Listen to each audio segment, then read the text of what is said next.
I'm Kevin Casey. I'm a professional mixed martial arts fighter. And right now what I'm about to do is issue a warning out to all other competitors. I don't want overs. I just expect them to happen. Fatty's gonna fatty is real.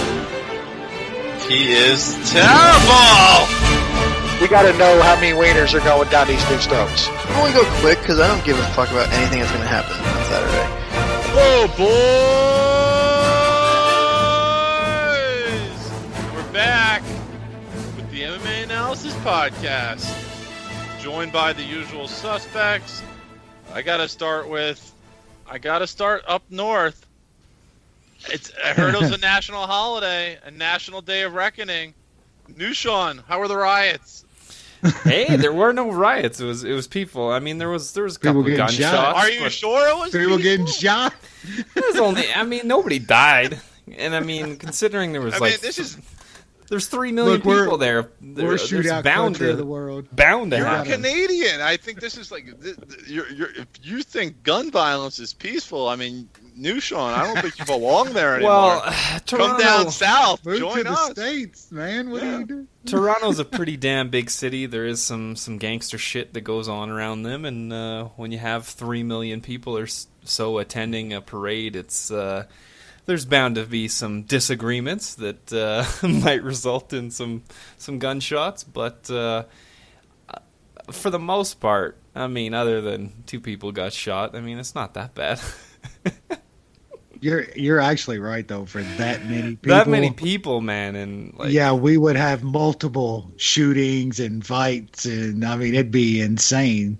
Yeah, that's not that bad. Yeah, I was happy nothing more happened. That's what I'll say. It was that was an amazing time. I still can't believe they pulled it off. Obviously, the injuries helped them an absolute shit ton, but they don't ask how. They just ask how many. So we'll take that very first one, and we'll take it. We tweeted about that. It's like Space Jam 2 is going to have Damian Lillard, Anthony Davis, and Clay. Oh, no. And then WNBA players. Oh, this is going to be such a train wreck. Yep. You got to stop remaking movies. Anyway, New Sean, so how mad is your entire country going to be when Kawhi leaves and your team wins like 44 games next Not year? at all. I mean, sure, there's going to be some, but I think for the most part, people kind of understand what they did.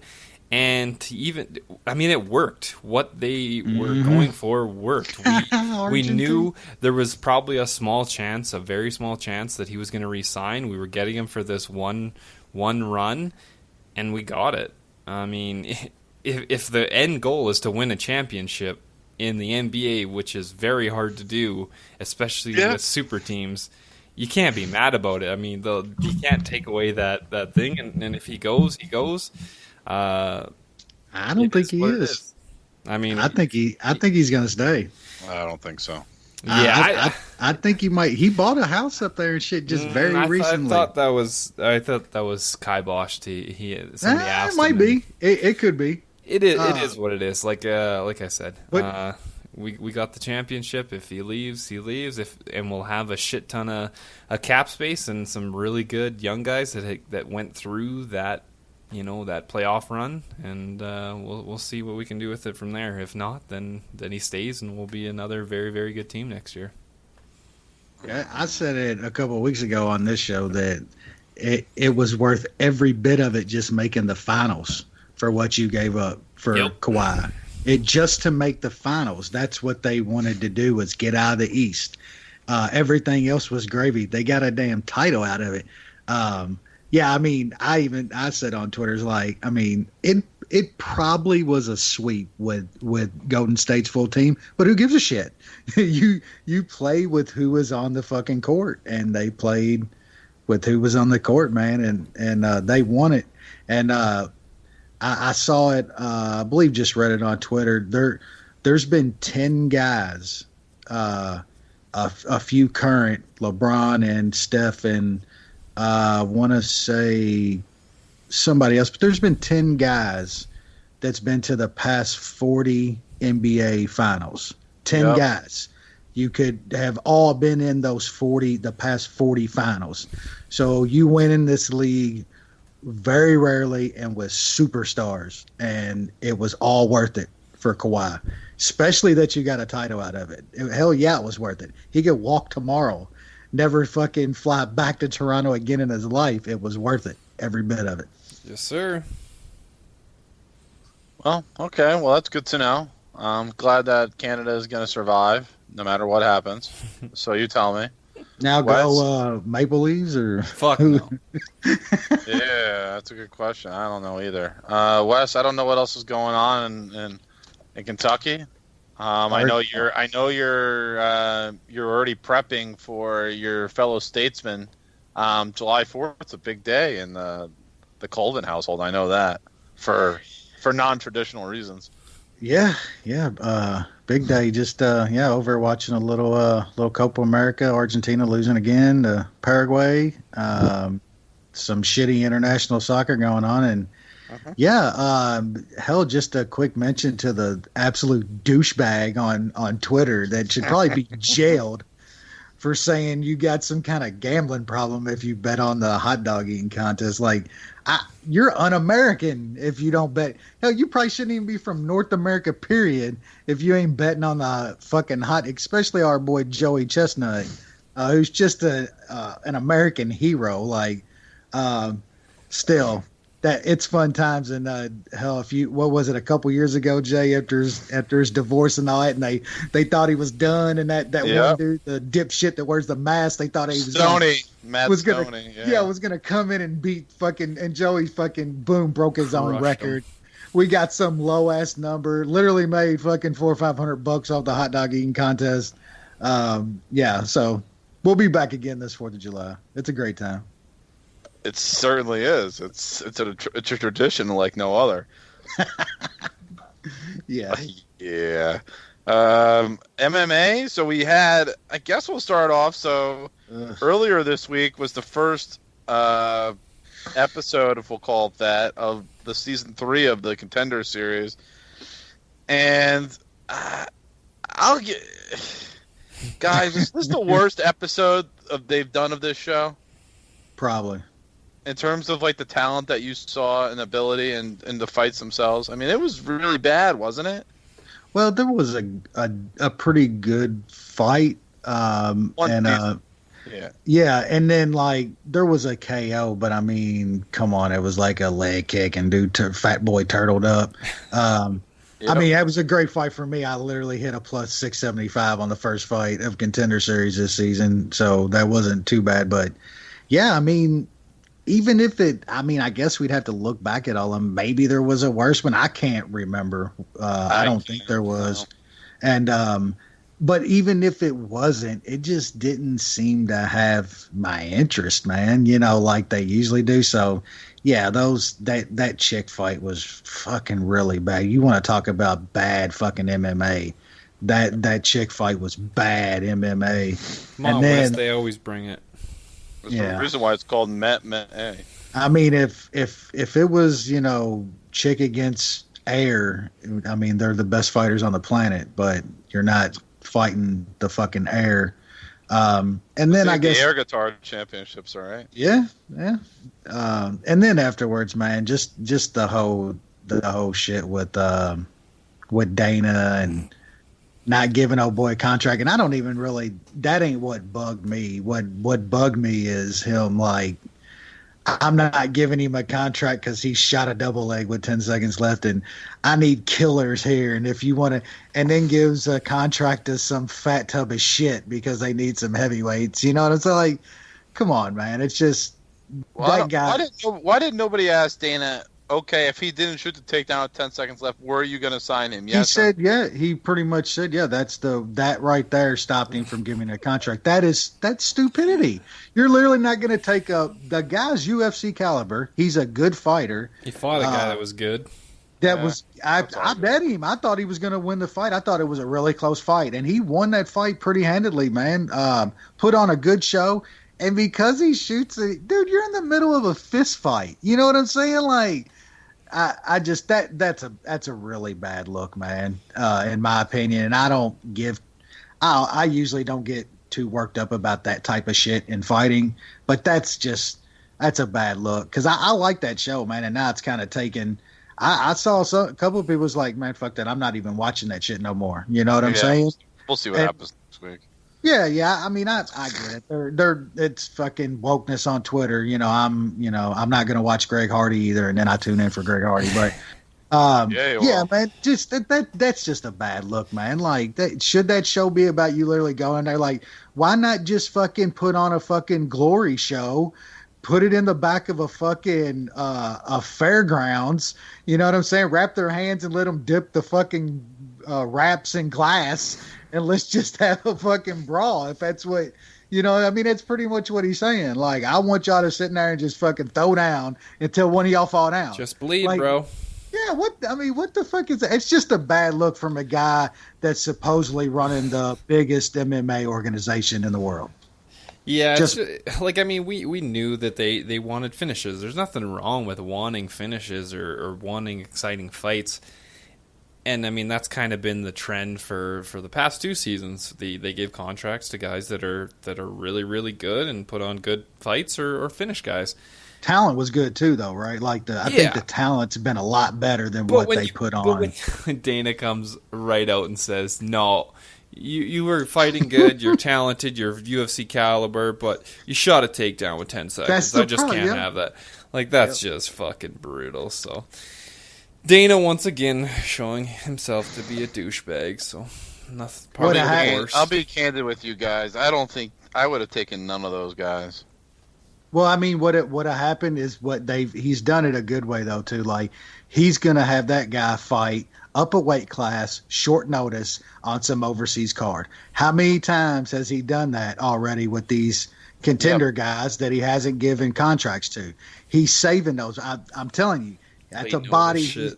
Yep, that's a body he's saving because now he didn't get the contract. He's going to be like, climb up like, dude, you're going to get your shot. You ready, bro?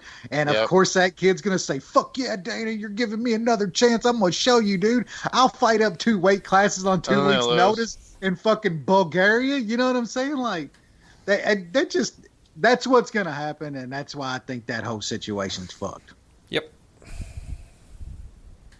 Fair. Yep.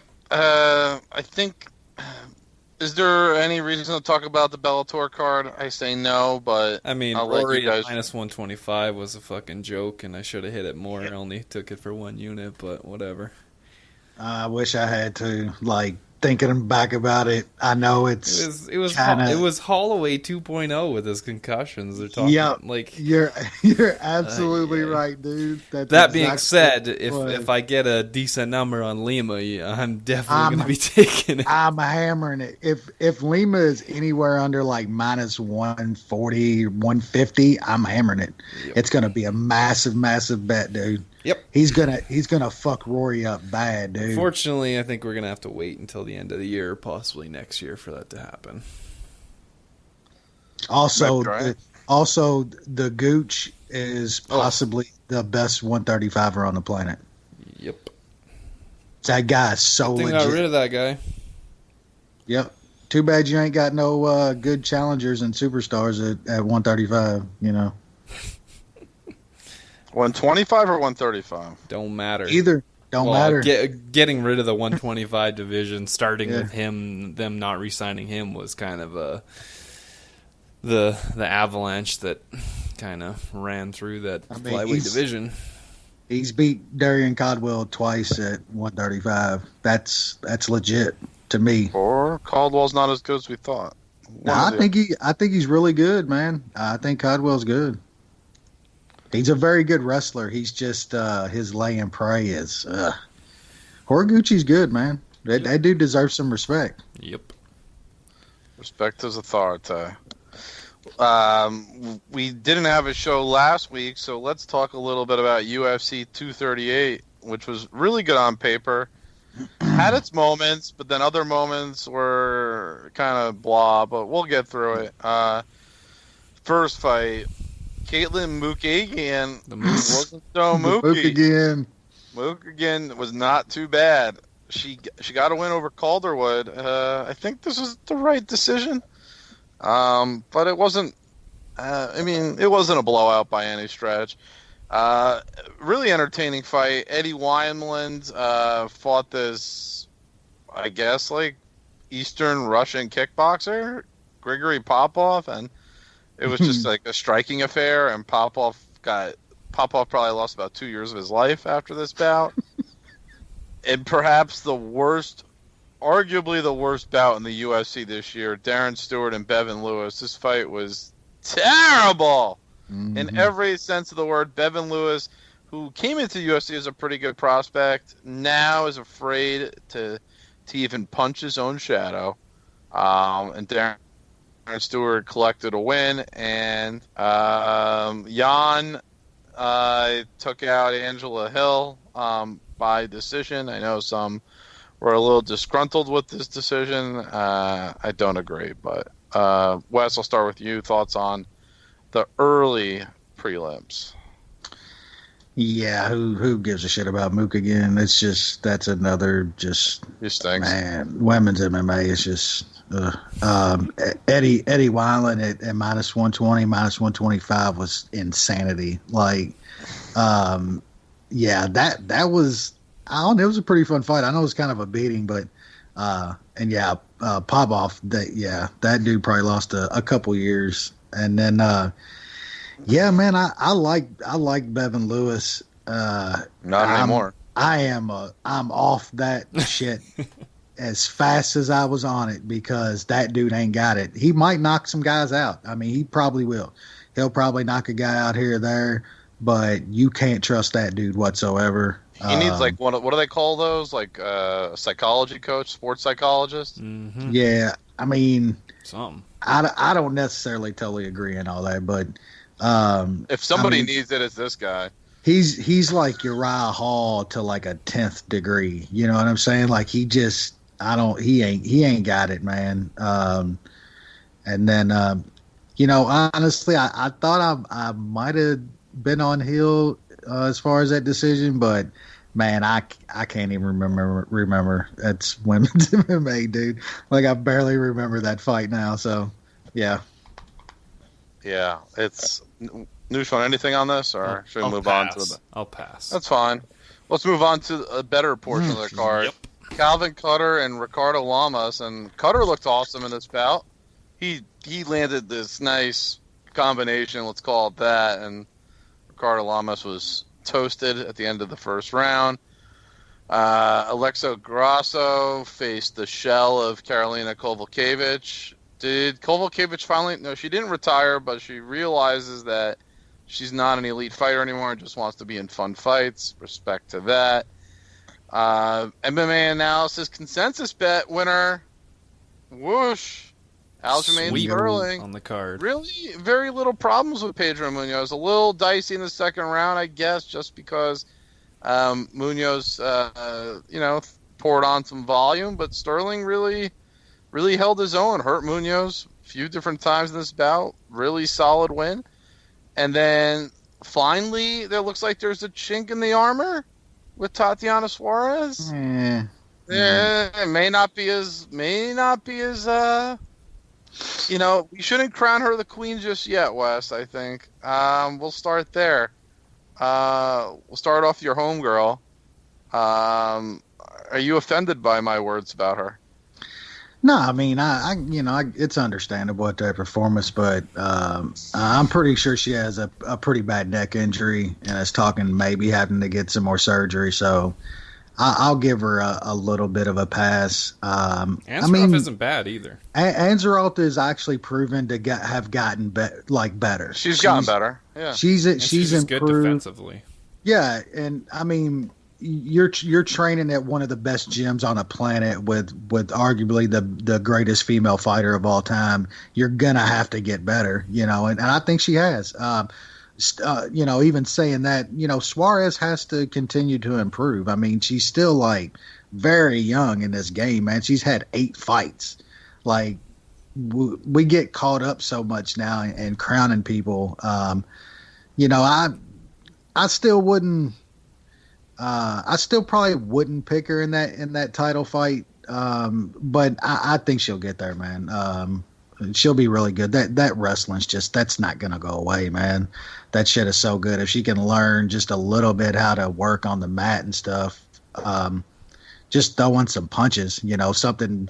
Talking about Darian Caldwell, having just supreme wrestling like that, and it transferring to MMA, you still have to do something when you get on top of somebody, and I think she'll learn that. So, yeah, still believe in Suarez as the future. New Sean. Yeah, I mean, I lost a bet on Suarez minus 3.5. That third round was a bit rough. Looked to be in a bit of trouble. It's a couple points there, but I mean that's what young fighters need. They need resistance. You can't really walk over everyone.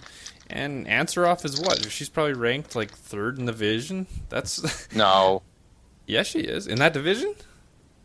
In strawweight? Yeah, she's moved up quite a bit. All right, I don't know. I got you, Jay. Here we go. But yeah, like she's. Ansaroff, I think I definitely underestimate her in this instance. She is ranked third. Yeah. Who's ahead of her? So you got the champ, Andrade, and then you got Nami Yunus, Suarez, and Ansaroff. They're saying Joanna's not in the division anymore. Well, she's fourth. She's just behind Ansaroff. But didn't Torres beat her though? Who, Ansaroff? She lost that fight, didn't she? Yeah. That was Mookie. Yeah. So, I mean, I kind of underestimated her, and we'll hopefully Suarez gets that next fixed up. Not like they're going to rush her back with the title fight that they already made in that division. Oh, shit. TV changed channels on it. But yeah, so it's a good experience for Suarez for having such a small amount of fights. So not the worst thing. Just bad for my bets. I mean, if she tried to hit you with her best shot, it really wouldn't hurt very much. Yeah, that's fair. That's fair. All right, let's move up to the. Now, hold up, I got it. We got What are you trying to tell us? Go back. We should touch on Sterling. I mean, I thought that was impressive. I think that's good enough for him to get the title shot, even though now it sounds like Cejudo's out until the end of the year. So Sterling might either be waiting or forced to take another fight. Munoz just has such a good chin. It keeps him in so many fights. Sterling hit him with some absolute hammers, and he wasn't even getting rocked. It's crazy. And then Munoz just has those nasty leg kicks. So I think Munoz is he's here to stay at that top of that division. It'll be interesting to see who they match him up next because he's damn good, even though he lost he's here. Solid. He's not great, but he's solid. I thought Aljo fought just an absolutely perfect fight, man. That dude looked just outstanding. But I agree on Munoz, man. That guy's good. Like that dude's. I mean, he's right under the top, 3, 4, 5 guys. I mean, he's right there. Yeah. I don't think he'll ever be like champ, but he's going to be like that guy to see if you move up for your title shot. You know what I'm saying? And then the other thing I want to say was Calvin Cutter, man. That dude's just legit. Like 145 is just, man, so good right now. But that breaking Lamas's jaw in like 8 places with that guy, he's got hands, man, that other guys just don't. I mean, that dude's a boxer. He's got hands and footwork, man. That is a problem, dude. And him and Burgos have already fought once, and Burgos was whooping him up pretty good, and then Cutter caught him. Those two guys are just. They're the future, man. Both of those dudes are really, really good strikers. Yep, they're really good, man. Yeah, they're good. That weight class is right there. That and bantamweight. Lower guys. I know I like it more than lightweight. People say they hate me about it, but that's fine. Let's move up to the pay-per-view. Not a good first fight. And why do we keep putting heavyweights to start off a card? Like, especially this one. I mean, can we just get like the faster moving, more technical guys and have like an entertaining fight? Instead, they give us Ivanov and Tuivasa, and this was either going to be a 10-second knockout or a 15-minute guys are huffing and puffing, and Ivanov wins, but ultimately no one cares. People still think that the casuals love heavyweights, where I don't know. Yeah, like you said, if it goes longer than a minute, it usually gets pretty shitty. I mean, they do, but you got to give them a better fight than this. Yeah, every combat sports fan since the beginning of time loves the big guys, but you got to be skilled. You know what I'm saying? Which in MMA there's it's not couple, so it's not boxing. That one you know what I'm saying? Yeah, it is not boxing to where big guys literally train a skill for their entire life. You know? Yeah. Tui Vasa's literally doing fucking beers out of people's shoes in the audience and eating hamburgers. You know what I'm saying? I'll still take my plus money on Ivanov, and I almost it's a good call. I still almost hit the plus 300 on Inside the Distance. It was close a couple times, but Tui Vasa's just not good. He's trash, man. Yeah, he's Ivanov trash. Is tough. That's about it. Moving up, bantamweight fight. I gotta say, Jimmy Rivera was fought way better than I thought he would, but ultimately, he doesn't have the firepower that the dude or the Peter Yan has. Peter Yan is still awesome. Got a little bit of adversity in this fight, but man, when he lands and it just comes out of nowhere, it's like a piston. It's pretty awesome. Wes, thoughts here? Yeah, if Jimmy Rivera had a elite level chin like most guys at 135 up there do, he'd be insane, man. That guy's so fucking skilled, dude. But he can't take a flush shot, man. Jan had him hurt at the end of the first and the second, I believe. Yep. Yes. And anything that he didn't see coming just a little bit, and Rivera was hurt, man. He doesn't have, you got to have a chin down at 135. You're going to get hit. Those guys are just so skilled, so fast, the hand speed, the foot speed. You're going to get hit down at 135. And all of those guys up top have fucking just unbelievable chins, man. Jimmy Rivera's really, really good, man. You just got to have that chin. And Peter Yan is just, man, his output is, even at 135, is pretty crazy, man. And it's not just a bunch of dumb shit either, man. His combos are just high level, dude. So, there's so many. There's a lot of matchups down there, man. That's another good division, 135, 145, 155. Those lower divisions are just awesome, man. And I think he said, too, he was going to take a little time off now because I believe that was like his, fourth or fifth fight in the past year. So he's been fighting a lot. So I think he's going to take a little time off, too. But, we're huge Peter Yan fans on the MMA analysis. In addition to the I guess bad chin Rivera has, he gets himself in trouble, and he didn't do it much there until like the last 20 seconds of each round, but he would have his back up against the fence, and he just doesn't get out of there, and that's when he get tagged. He did well other than that, and then he just gets behind that black circle and back against the fence and can't get out of there and gets tagged, and that's got to be frustrating as a coach of his, for him to be a pretty damn good game plan throughout most of the round, and then just he looked good. Has a slip up at the very end of each of the rounds by just not getting out of there and gets tagged. But yeah, it's unfortunate. But yeah, Peter Yan is the shit. He's probably one fight away from getting a title shot. Okay. Next fight was the one I guess everyone was looking forward to, Tony Ferguson and Cowboy. Second round, Tony really started to take over. Donald decides to blow his nose. Donald's eye blows up. Ref stops fight. Everybody complains. Wes, what did you think of this fight? Do you think Cerrone blew his nose on purpose? What happens next?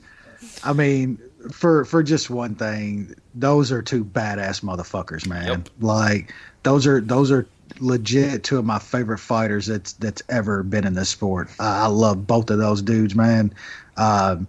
Yeah, I mean, I think honestly, man, like I think that late punch, if Cowboy didn't get hit with that late punch, I honestly don't think he blows his nose. Like I think that. Come on, Wes. I mean, seriously, I'm not saying that he wasn't gonna lose. He was gonna lose that fight. He was getting the shit beat out of him. But with the whole blowing nose thing, like that busted his fucking nose. I mean, that was a flush shot. You could see him grabbing his nose as soon as it happened.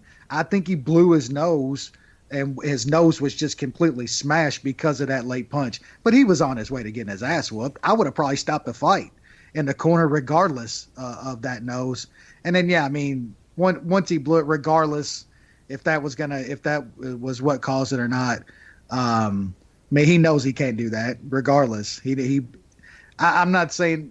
I don't think in that moment he actually realized it. I mean, he's pretty fucked up in that moment. But yeah, that was ugly, dude. And then him like trying to push the air out and shit was just nasty. Man, brutal. I mean, so anybody saying that like he did it on purpose to like get out of the fight, you're out of your fucking mind. That dude's literally sitting there slamming his blown up eye down with his fingers, like just get the air out. That dude wasn't quitting, man. Come on, dude. And then, yeah, Ferg is just a bad man. That's probably the only guy at 155 I give even a slightest shot at Khabib. And I think it's maybe a little more than a slight shot. Like, of course, I still think Khabib wins that fight, but man, Tony's different. Like, there's never been a fighter like him ever in this sport. The shit he does on breaks with his elbows and stuff, like, I've never seen anybody do that kind of stuff. There's that video of him doing a speed bag with his elbows. Like go watch that shit and tell me how many guys that you've seen can work a speed bag with their elbows and shit like that. That's a fight we gotta have, man. We have to have Ferguson and Khabib, and it's gonna be just absolutely criminal if we never get to see that fight, because those are arguably the two best 155ers that the sport's ever seen. Like this sport continues to evolve so fast, man, and those guys are at the top of it. So I want to see that fight really, really bad. Nushan, any thoughts here, or should we want to move on? Just dumbass Dana not giving Ferguson the title shot just to keep his options open for McNutty to fight either Poirier or fucking Khabib. Like, get the fuck out of here, man. Women's co-main event, Valentina Shevchenko showcase. Wes, tell us about this one. Oh, she's already booked. Jessica's the worst title challenger that's ever been. There's no. What about former champion Nico Montano or Roxanne Modafferi? Jessica's probably worse. Those weren't legit title shots, all right? Yeah. Like, this was a legit title shot against the crown champ. Awesome. Like, I mean, we all know Shevchenko's good, but we've talked shit about her, how she doesn't like, finish fights and shit. That was insane. That's one of the. I mean, she caught air, like literally. She came off the ground and kicked old girl in her head, like straight up. There's a picture of it. She's literally off the ground. That was crazy. And then the video of the ref. After, if you haven't seen that video, give him the yikes. The ref looks like he's about to puke, dude. Like, straight up, he was like, "My God, that was an all-time head kick, man." Now we get to see her obliterate Carmouche. That's just fucking insane, ain't it?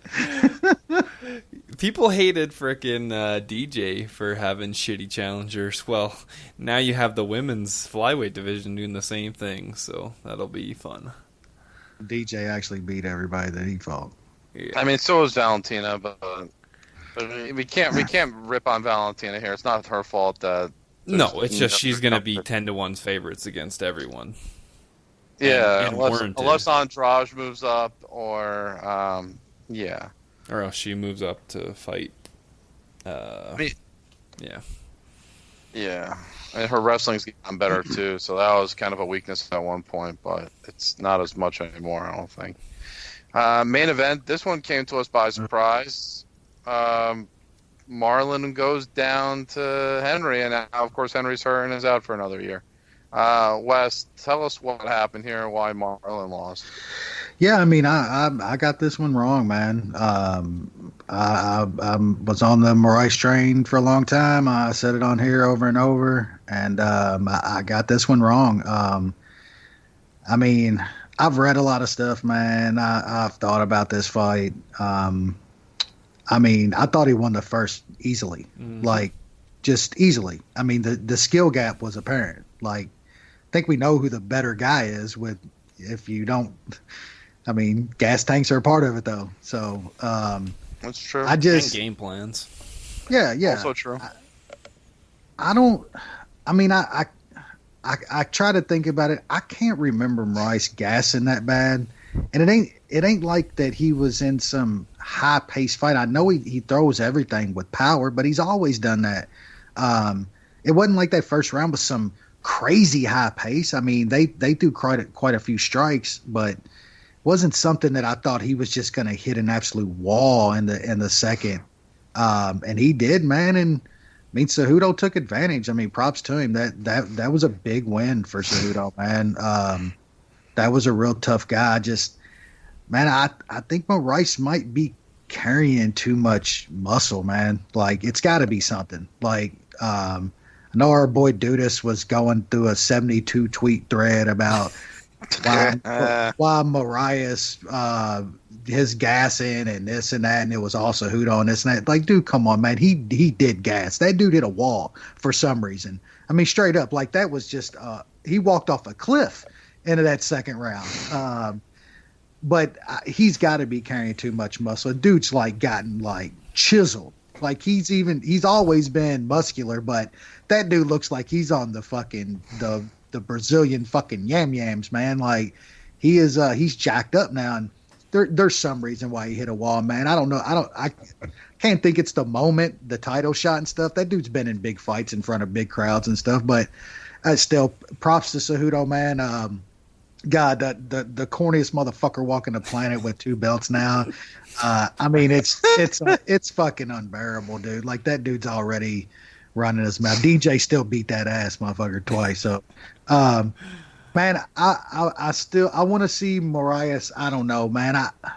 I would say I want to see that fight again bad, but I just feel like he's gonna have to change something. Whatever you think the reasoning was that he got beat, whether you're like Dudas and think it was all Cejudo and he just beat his ass, I still remember that first round. That first round wasn't close, and Moraes fucked him up. I mean, he did what he wanted. The counters and shit he was hitting Cejudo with, like, it wasn't even close. I thought the size paid a difference in the first a little bit, but not as much as that was the difference of him winning that round like he did. It was fucking skill. That dude's hands were just destroying Cejudo, but yeah, I mean, he fell off a cliff, man. I don't know. He's going to have to make some changes. But props to Cejudo, man. That's a huge win, man. That guy's got 2 legit belts. However you think about the DJ fight, bad decisions happen in this sport. And that guy's got 2 belts, man. Props to him. Yeah, I lost. I lost big on Moraes. I think it was just a combination of things. I think Moraes does throw with everything. I think he is probably too muscular. And then credit to Cejudo and his team, because they completely changed the game plan. In that first round, he was sitting back, not doing much and trying to just kind of strike from the outside, and then they completely switched the game plan in those second and third rounds by just pressuring the pressure fighter, getting inside, working Moraes over in the clinch, and I don't know. It just seemed like Moraes does not do well if you pressure him. I guess we'll see in upcoming fights if he does better against pressure fighters, or if that is a real thing. Yeah, I did not see this one coming. I was pretty happy after the first and blindsided after that.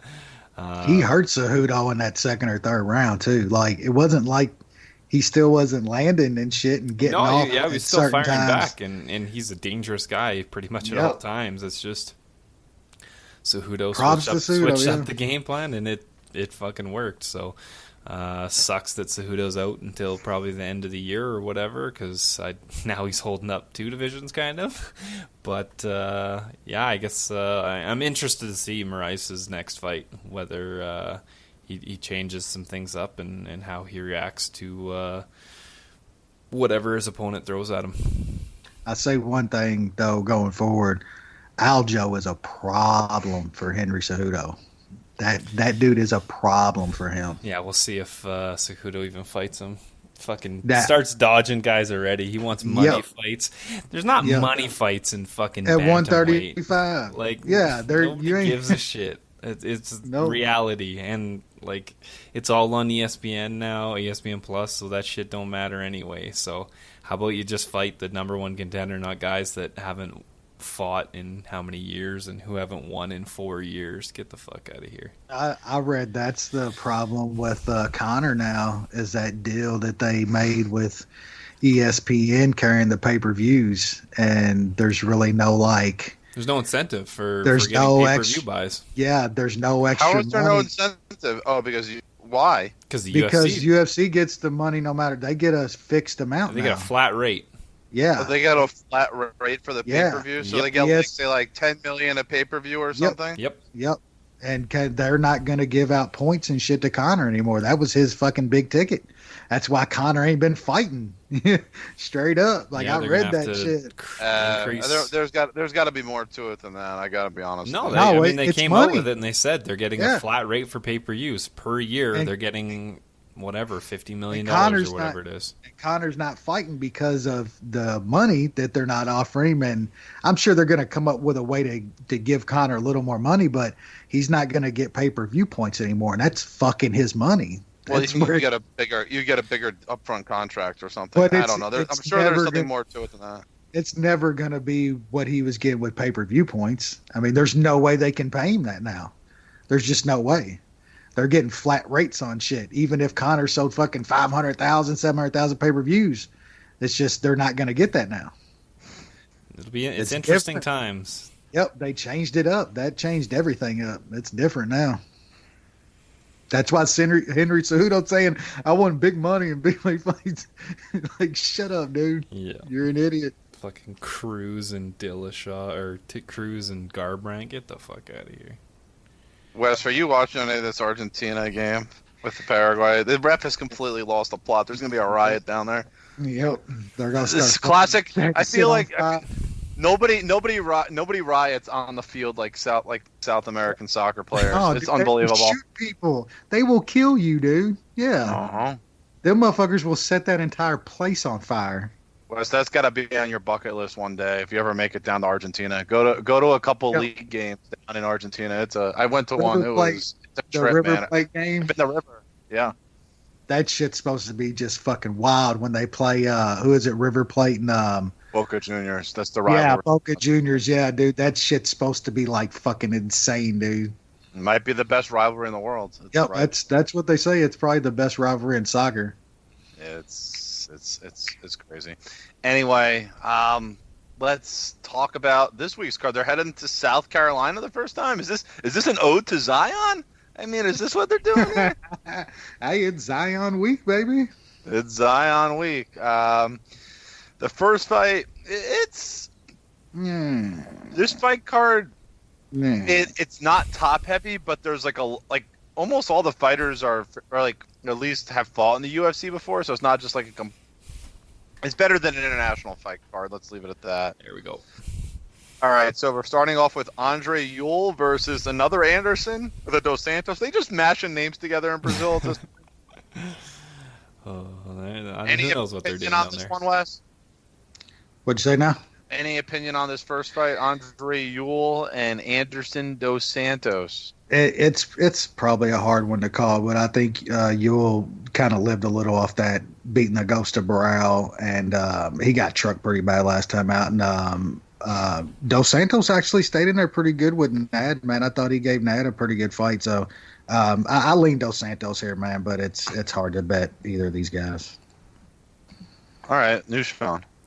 Yeah, I got pretty much nothing. This has been a huge line movement on this card. Dos Santos was pretty much plus 200, plus 250 for really a good like 4 days. Man. And now it's a coin flip. So, I'd have took some of that. Yeah, that's been on that definitely the sure. case where I would take something like that. But I'll pick Dos Santos, but no bet.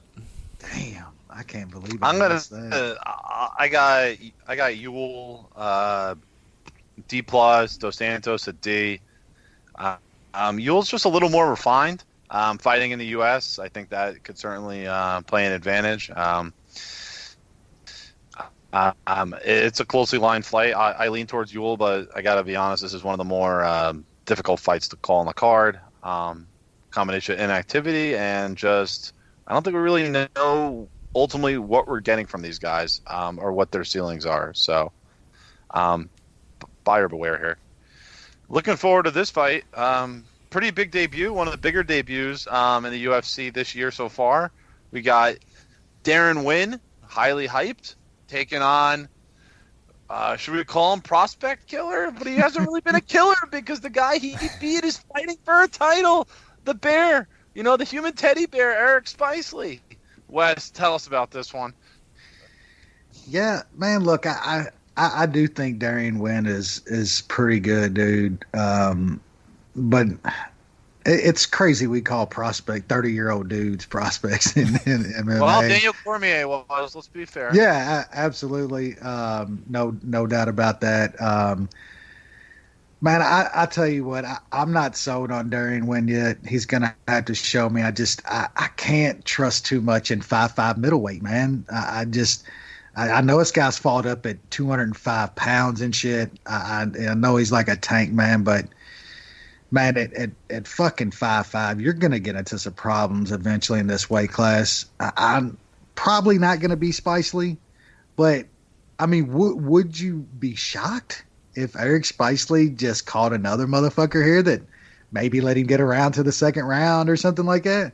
Like, I wouldn't be shocked at all. I think Darian Wynn should win this fight with his wrestling for sure, but I got to see him against some decent competition up at this weight class, man. That's just, this dude's always going to be a really small guy. And I know you talked about DCJ and say it's kind of similar. I think it's just a little different when you get up and you're a heavyweight. Like when you're 250 pounds and you can hit like a truck, it kind of changes if you're shorter and have a little less reach. If you know how to get inside and lay the wood on somebody, I mean, you can knock guys out at 250. I'm not so sure a 5'5" wrestler at 185 his power is going to make up for that. So I think he gets it done here, man. I'm not laying 3-1 on him. And might be a fade against the right guy at the right line for me going forward. Nushan. I'm right there with Wes. I can't touch this one. Wynn's got the pedigree. He's training at a good camp, but he's 5'5", not proven.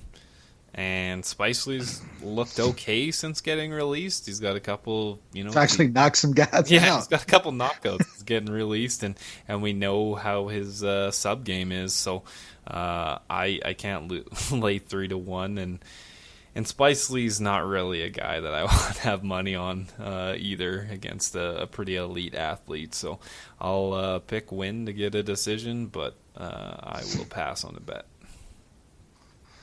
Yeah, I got Wynn. I'm projecting him as a C. Spicely a D minus.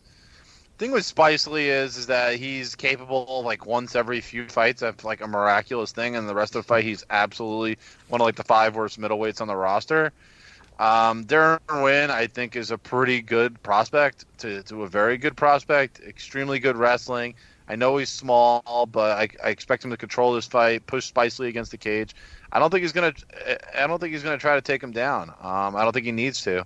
Spicely just doesn't strike well enough, and he can just be controlled, pushed against the cage, beat up, whatever. So I'm gonna say Darren Wynn wins this fight and does so going away. But let's see. Just because it's Spicely, I think you got to be a little bit careful. But yeah, Darren Wynn should win this fight several more times than not. First women's fight on the card. We got Ariane Lipski taking on Wes's favorite, Molly Meatball McCann. Stop. Look, man. Got a man crush. I don't think Lipski should be almost 3-1 here at all. I don't think she's great or anything. But I tell you what, man, Molly McCann is fucking a garbage pail kid. She is fucking horrible, dude.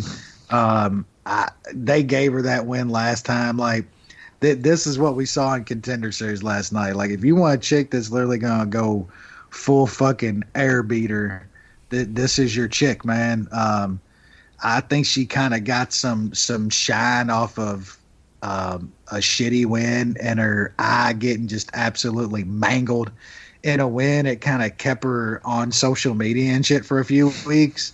But I can't lay minus 300 on a chick fight. So my pick's going to be Lipski, but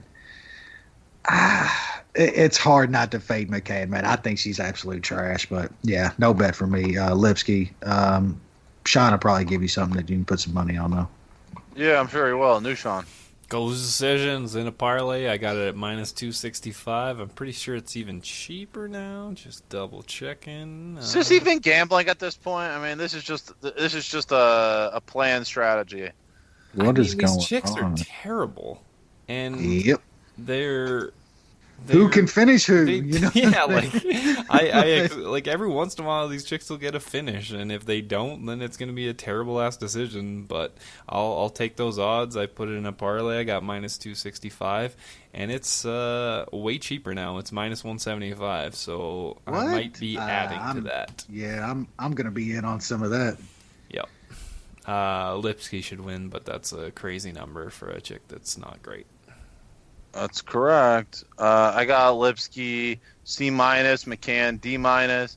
Lipski's definitely decently skilled on the feet. She's facing Meatball, who just, like, can she box? Sure, but she gets punched in the face an awful lot and defends 0. Lipski, way better athlete. Lipski wins this fight. I think she could even be played in some capacity, but I haven't done so yet. Alan Crowder and Jair Rozenstruik. Who isn't excited for this heavyweight classic? Wes? Yeah, I actually like the Rozenstruik in this one. I don't think Crowder's good, man. That dude was on his way to getting his ass kicked by fucking Greg Hardy. Unlike dumbass fucking Anthony Smith, he took his fucking easy win. I would have too. I mean, dude got slick knocked out by Justin Willis, who's not really some big power puncher or anything. And then, this dude last time on Junior Albini, man, it's big guy. Not a lot of big guys can pull off that type of shit, man. I think he's gonna slick Crowder here, man. And I used him in a little parlay at minus 225. Probably look at him inside the distance as well. I think he's gonna get a knockout here. Make a good point. New Sean. Yeah, you kind of have to side with the kickboxer in Rozenstruik, but these are shitty heavyweights and dumb shit happens. Rozenstruik by TKO is only minus 150, but I mean it's not like his money line's minus 225, so you might as well take that, I guess, just in case there's some dumb shit that happens and it goes to a decision. But I'm not playing it. If Rozenstruik gets a little bit cheaper, I might take a look. I don't think Crowder's good at all. He's gonna get knocked out. Probably knocked out. Yep. Yeah, I got Crowder D-, Rozenstruik D+. Thing with Crowder is, like, we saw the Hardy fight. He can kind of stay in the fight, but he's not very good offensively. Rozenstruik obviously is a striker, and he's very dangerous on the feet. He's a better striker than Greg Hardy is. So I think Crowder is going to be in a trouble here.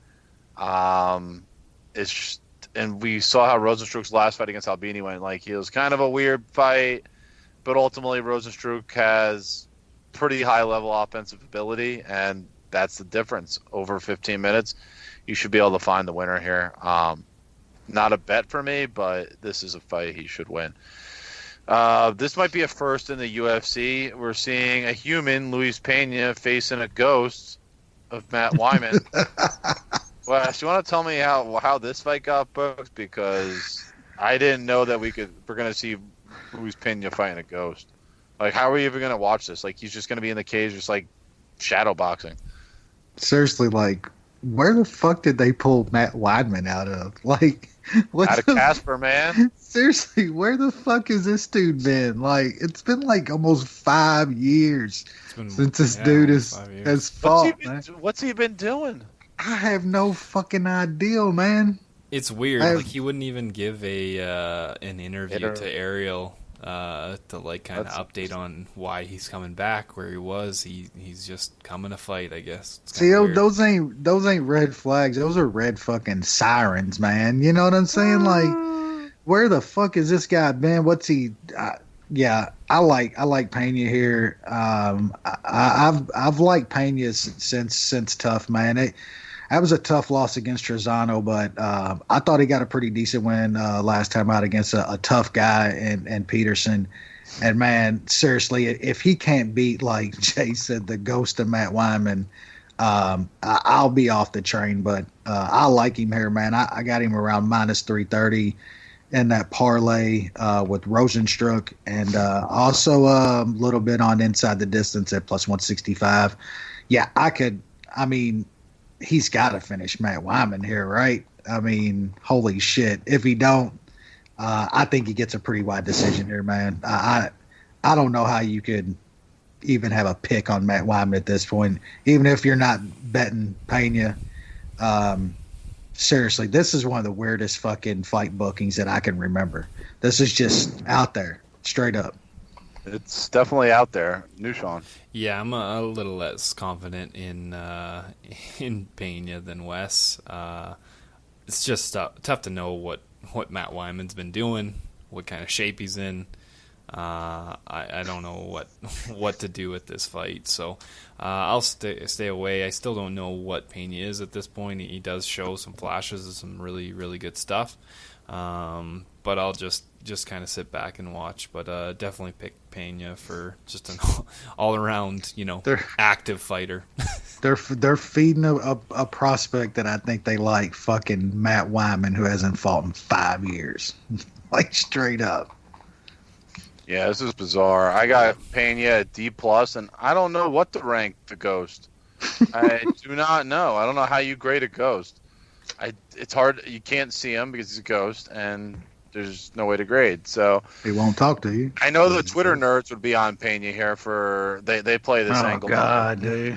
Nerds love this angle. It doesn't matter. Don't do me like that. It could be John Jones returning from 2-year absence, and they would be on the other guy just because that's the angle. So. That is a cause for concern, but I mean, this guy's on such a long layoff that, yeah, I mean, you have to take Pena. That's the only scenario that makes sense. It's the only scenario that you can utilize. I will say this though, peak Wyman is better than peak Pena, but there's no way Wyman's anywhere near the peak. I mean, there's just no possible way. 35 with 5 years off, yeah, no way. Yeah, I'll take Luis Pena here. I'll say this next bout is probably the third best fight on the card. Kevin Aguilar and Dan Edge. This should be an absolute banger. I mean, if not for Zombie and Lineker being on this card later, I mean, this would be my candidate for fight of the night. Wes, thoughts on this one? Yeah, for me, this is probably the toughest fight on the card for me to decide. I think Dan Edge has gotten pretty good, man. He's on a hell of a win streak against some, I don't know, some okay competition. Well, sorry, he did lose to Arce, but he's won 3 in a row, man, and then hadn't lost before then in a while. Now the Arce loss, it's not bad, you know what I'm saying? Then he's got some pretty good wins after that, man. A couple finishes. he's turned into a really good fighter, man. Still young, 27 years old. Um, I'm kind of leaning now that I think Aguilar might just, even with all the fights Edge has, that Kevin Aguilar might be a little more seasoned at this point, and he's just been on a crazy run, man, to get into the UFC, and then I made a ton of money off of him and against Enrique Barzola. That was a crazy line, but man, there were some spots in that fight that I know Barzola's tough, but I mean, you had Aguilar in some spots in that fight. It's really, really tough to call, man. I think this is as close as a fight can get. I can see it going 100 different ways. So my pick's going to be Aguilar at this point. I just think he's a little more seasoned. But man, I can't bet, dude. This is literally a coin flip fight to me. I might even switch before I put my Toutmaster picks in. So Aguilar, as of right now, no bet. Yeah, I think Kevin Aguilar wins this, but I'm not confident in it like Wes or like as well. I just think he was a little bit underrated coming off the Contender Series. He kind of got a bullshit win, and people were like, well, I don't know, maybe he's kind of just peaked at this point, because he did have an unreal run in LFA, but then he beat two pretty decent guys in Rick Glenn and in Barzola. So he's definitely kind of coming into his own and what people thought he was going to be. Dan Edge is a pretty decent fighter, a good bounce back after that loss, and nice win streak with a couple finishes. Edge probably gets some takedowns. Aguilar doesn't have the best takedown defense, but I think he has a good enough guard not to get subbed. And then I think Aguilar has the skills to beat Ige on the feet. So I'll take Kevin Aguilar, but no play for me. Jay, you still there? Jay ghosted us. So we will no grades. Unfortunately, my grades are missing, so I think we'll have to skip that portion. And we're going up to an awesome fight in the women's strawweight division to start the main card. Oh, just coming out with a banger. Ashley Yoder versus Sayuri Kondo. What do you got here, Wes? Yeah, man. I really don't give a shit about this fight. Seriously, I don't really understand how anybody could care about this fight. I will say Ashley Yoder she's still one of the few people that train at Team Quest. Like, is it like her and Sam Alvey running around with old man Dan up there? Is that Team Quest at this point? Who else would be left, man? Like, what the fuck is going on, man? Yeah, I have no clue on this one, dude. I'm gonna pick Yoder, I guess. Who's the underdog here? The underdog is it's a minus 120, plus 100. Yoder is the slight favorite. I'll pick Yoder and might have to parlay goes the distance just to have some action on this shitty fight. Yeah, I didn't even touch the total. Oh god, pass then.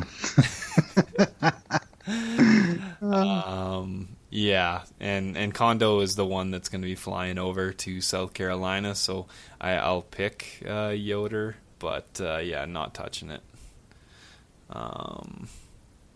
Looks like Jay doesn't know how to call. It said he joined, didn't it? Oh, he's muted. Why does he say he's muted? There we go. He's back. I can see you, Jay, so you better be talking now. No, he's still not here. Can't hear him.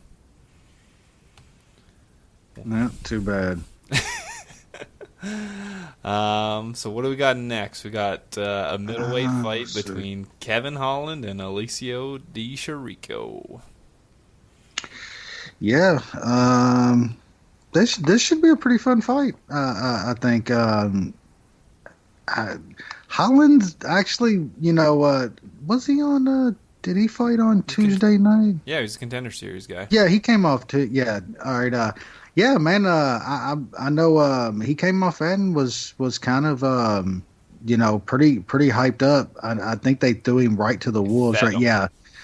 They gave him right to fucking Santos, which was crazy. He's got a couple other wins, man. But I tell you what, this guy's got some serious holes, man. I think he's skilled, but he's got some serious holes, man. And I know people don't think a lot of Di Chirico, and I don't think he's great or anything. I thought he did have a good win last time out against Julian Marquez. I think Julian Marquez is pretty decent. But man, if he gets Holland into the second and third, man, and makes this an ugly, dirty fight, I think he's got a shot here, man. At 2-1, I'm gonna have to take a little chance there. So yeah, I'm gonna play Di Chirico here. It's nothing I'm very, very confident in. It's just kind of a little bit of a fade of Holland. I think Holland's decent. He's just, I don't think he likes tough fights, man. I think Di Chirico's going to make this a really tough, ugly fight. So at 2-1, I'll take a little shot there. Yeah, it's hard to know what Kevin Holland is. Like he seems like he has some skills, but man, that fight against Meerkat was just such a downer. Yeah, buddy. And just he showed poor fight IQ. Just I can't believe he got that win. It was kind of crazy. And now he's still a pretty decent favorite. I know Di Chirico is not really anything special, but I kind of feel like I have to take Di Chirico. Yeah. I just feel like there's so many people. Hello? Hey, Jay is back. What happened, Jay? Knock. Did the internets go out in Jersey or what? He forgot he had to put his phone on a certain time to mute. So when he jerks off next to the old lady sleeping. It's 10 o'clock. He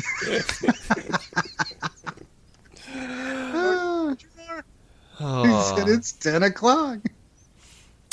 Do you want to touch on the Dan Ige Kevin Aguilar fight? I know you don't give a shit about the Yoder Kondo fight. No, but I got Aguilar a C, Idge a C minus. Aguilar's just a little more seasoned. I think Wes said it. A little more seasoned, a little more experience, a little more a little more diverse in his striking. Idge has the bigger power, but I'm more of a slow and steady wins the race, and I think that's how Aguilar wins. But I agree, this is probably a fight to avoid betting. Maybe look live after the first round, see how things are. Yeah, I'll take Yoder over Kondo. Kondo a D minus, Yoder a C minus. Yoder bigger, better submission game. I'll take her. Anyway, where were you? I'm picking Di Chirico. Not betting him. I'm hoping some more late money comes in on Holland, I think. And then if I get Di Chirico in the plus 220, plus 230 range, then I'll bite. He'll be parlayed, I think. I think you're right about that. Yeah. So what do you got on old Kevin Holland versus Di Chirico, Jay? Yeah, Di Chirico a D, Holland a D plus. This is the fight where Holland looks like he's a little better, a little bigger, more athletic. But Di Chirico keeps going up, and you're like, at what point is the breaking point where it's just like a little too much and it makes sense to bet Di Chirico? I'm not sure if I'm there yet. I don't think I am, but it's getting to a point. So we'll see what happens.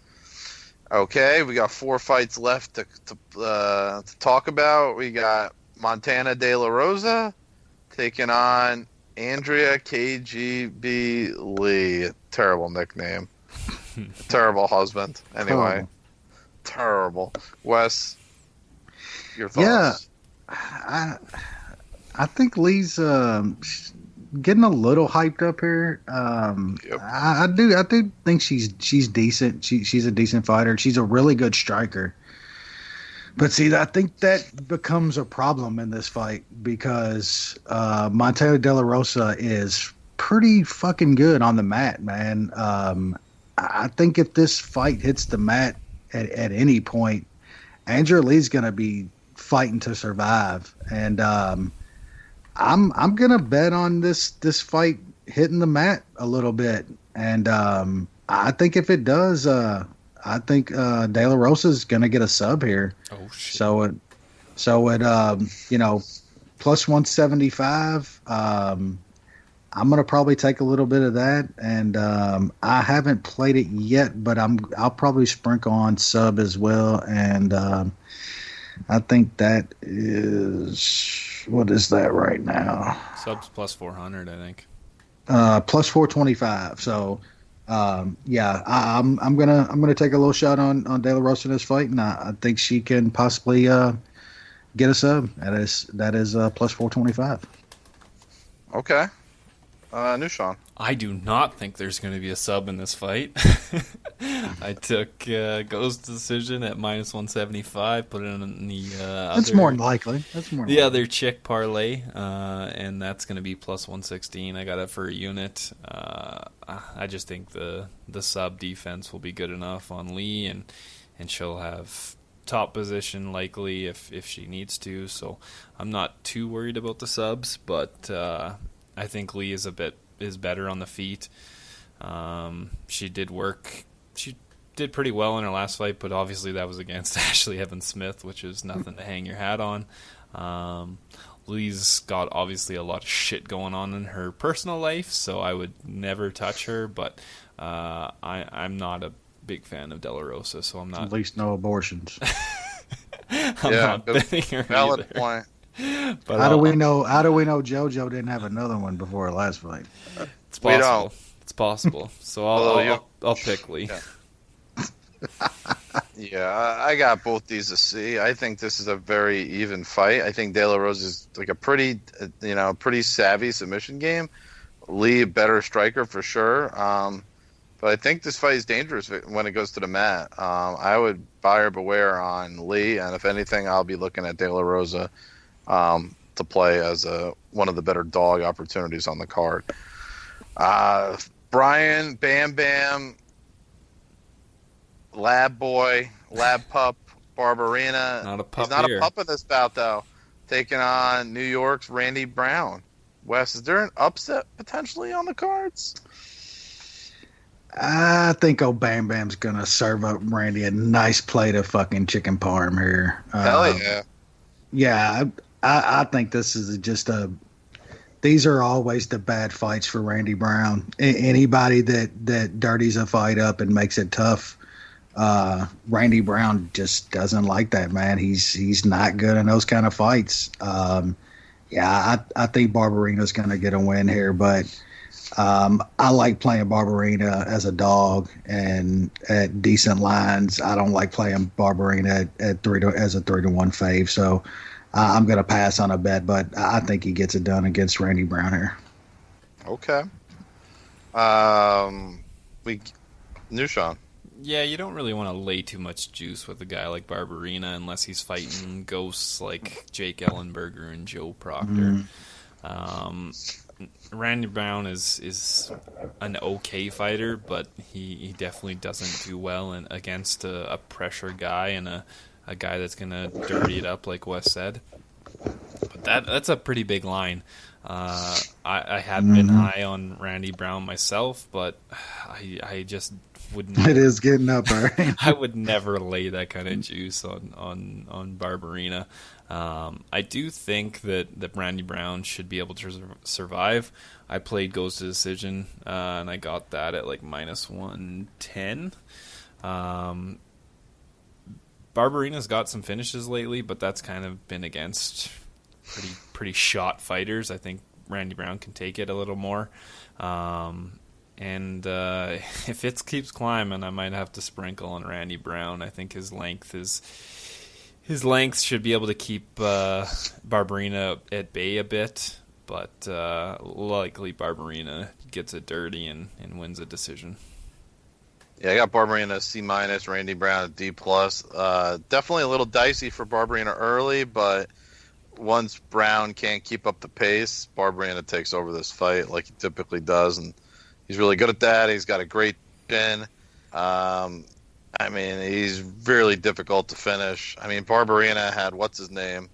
Luque. Luque in all sorts of trouble. It took Luque throwing fucking Terminator shit at that dude to finally get him out of there. Mm-hmm. Yeah, all that is true. All that is true.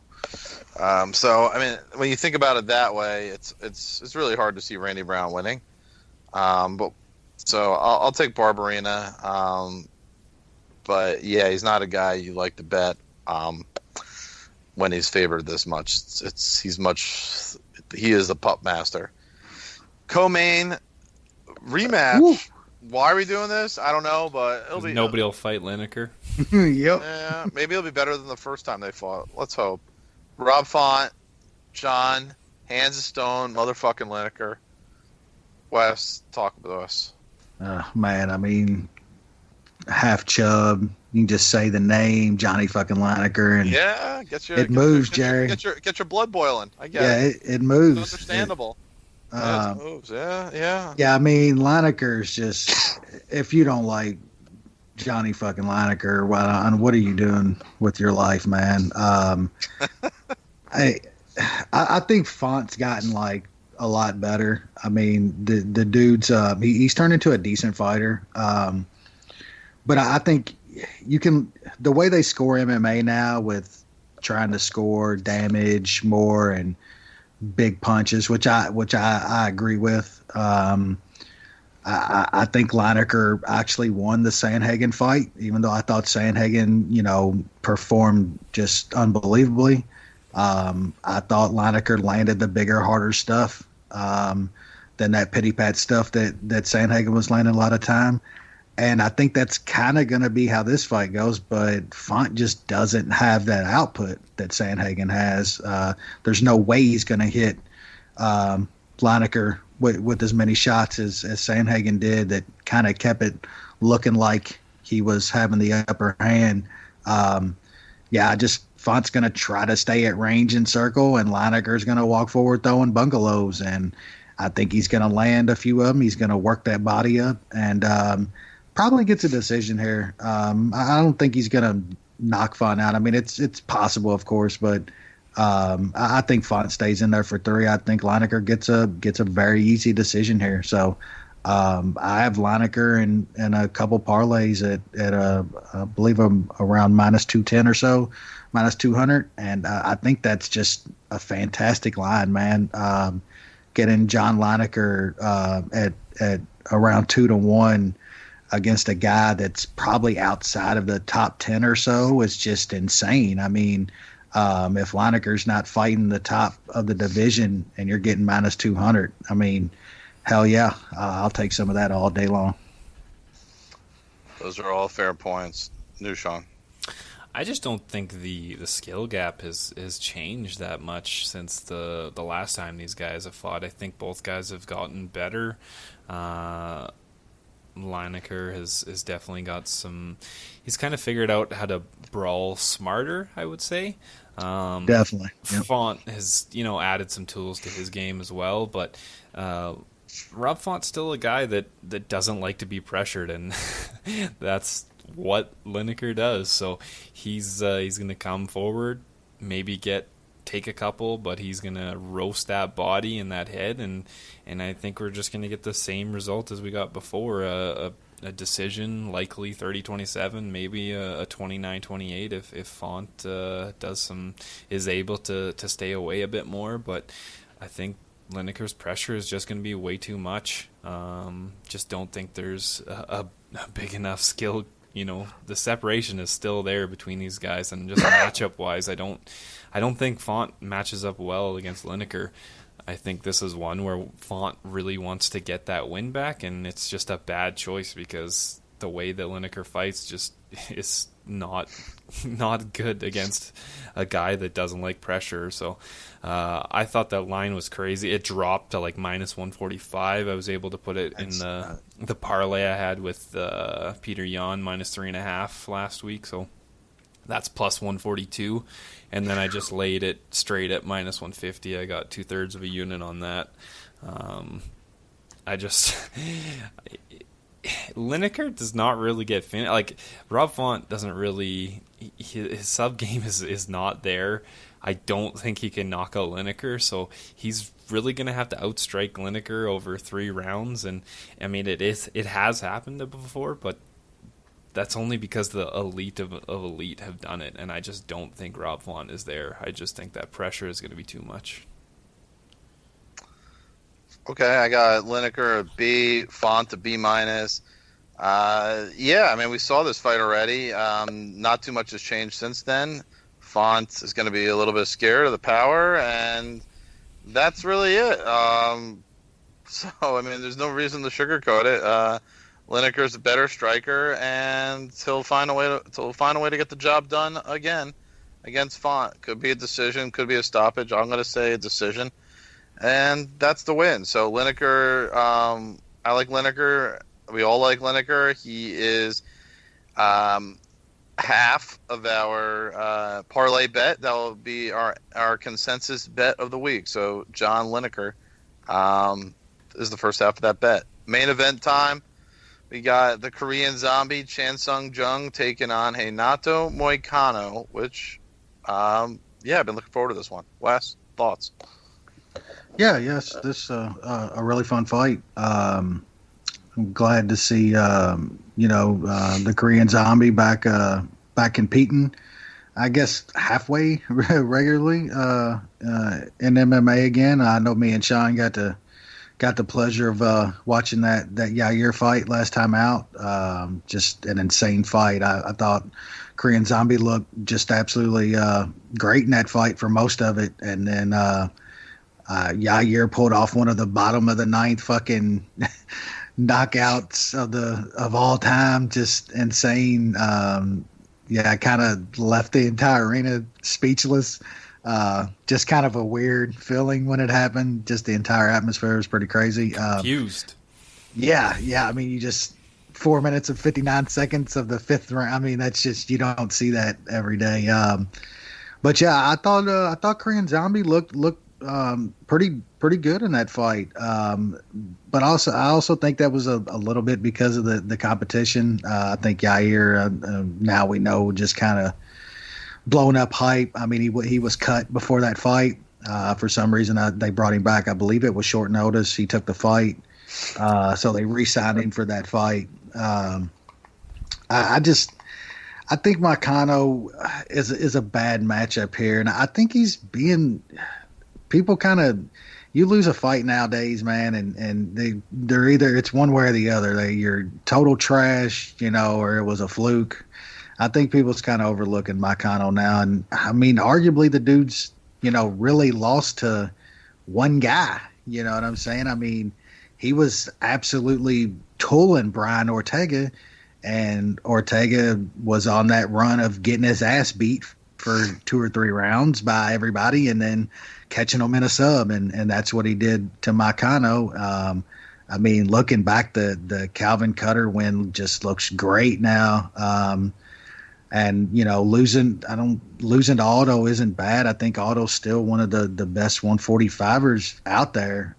He ran into a bad matchup last time, and we all kind of knew that. So I still think Moicano is one of the best guys in the division, man. And this is going to be a tough out for the Korean Zombie. I think he's going to come forward, and that's going to let Moicano do what he does best and do a lot of countering. He's going to be the bigger, longer guy, and that dude uses his length very, very well. So, I think he's probably going to get the Korean Zombie out of there late, maybe 4th or 5th round. I like him in the spot, and like him at that line too. I think he should be a little bit bigger fave here. So he's in one of my parlays with Johnny fucking Lineker.